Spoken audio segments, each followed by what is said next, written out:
ఈ వారం ఓటీటీలో రాబోతున్న ఈ టాప్ 5 సినిమాలు అస్సలు మిస్ అవ్వద్దు. ప్రతి వారం లాగే ఈ వారం కూడా పలు ఓటీటీలలో తెలుగు సినిమాలు ప్రేక్షకులను పలకరించేందుకు సిద్ధంగా ఉన్నాయి. వీటిలో మాస్, క్రైమ్, థ్రిల్లర్, హారర్ సినిమాలు ఉన్నాయి. వీటిలో టాప్ 5 చిత్రాలు ఏంటో ఇప్పుడు చూద్దాం. Top 5 movie వాలై. తమిళ పిల్లల డ్రామా చిత్రం వాలై సెప్టెంబర్ 27న Disney plus Hotstar OTT streaming service లో అందుబాటులో ఉంటుంది. కర్ణం, మామన్నన్ చిత్రాలకు దర్శకత్వం వహించిన మేరీ సెల్వరాజ్ ఈ చిత్రానికి దర్శకత్వం వహిస్తున్నారు. స్నేహితుల మధ్య, చిన్నారుల మధ్య నడిచే మోస్ట్ ఎమోషనల్ స్టోరీ. ఆగస్ట్ 23న విడుదలైన ఈ చిత్రంలో పోన్వెల్, రాహుల్, కళయరసన్, నిఖిల విమ, కర్ణన్ జానకి కీలక పాత్రల్లో పోషించారు. టాప్ 4 మూవీ లవ్ సితారా. శోభితా ధూళిపాల ప్రధాన పాత్రలో నటించిన లవ్ సితారా నేరుగా ZEE5 ఓటీటీ ప్లాట్ఫామ్ లో ప్రసారం చేయబోతున్నారు. ఈ చిత్రం ఈ శుక్రవారం సెప్టెంబర్ 27న ZEE5 ఓటీటీ ప్లాట్ఫామ్ లో ప్రసారం కానుంది. ఈ రొమాంటిక్ డ్రామాకి వందనా కటారియా దర్శకత్వం వహించారు. రాజీవ్ సిద్ధార్థ కూడా లవ్ సితారా చిత్రంలో ప్రధాన పాత్ర పోషించారు. రొమాంటిక్ థ్రిల్లర్ గా రాబోతున్న ఈ సినిమా ఖచ్చితంగా చూడండి. Top 3 movie వాజా. మలయాళ హాస్య చిత్రం Vaazha the biography of a billion boy September 23న డిజ్నీ ప్లస్ హాట్స్టార్ ఓటీటీలో విడుదల కానుంది.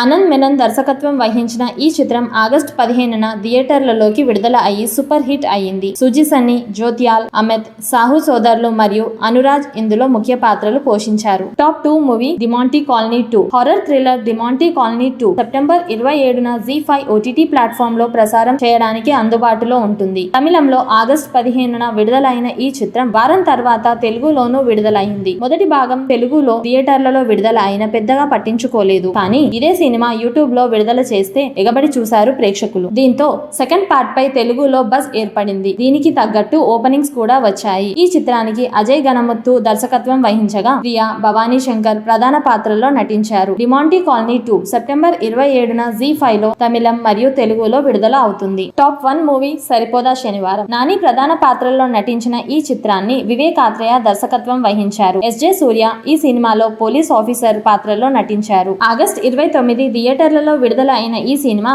మొదటి ఆటతోనే సూపర్ హిట్ తెచ్చుకుంది. ముఖ్యంగా సూర్య యాక్టింగ్ కి తెలుగు ప్రేక్షకులు మైమర్చిపోయారు. సూర్య మరియు నాని పోటీ పడి మరీ నటించారు. ఈ సినిమా 100 కోట్ల గ్రాస్ ని వసూలు చేసి నాని స్టామినా ఏంటో మరోసారి రుజువు చేసింది. మొత్తం మీద ఈ సినిమా సెప్టెంబర్ 26 నుంచి నెట్ఫ్లిక్స్ లో తెలుగు, హిందీ, తమిళం, మలయాళం, కన్నడం భాషల్లో స్ట్రీమింగ్ అవుతుంది.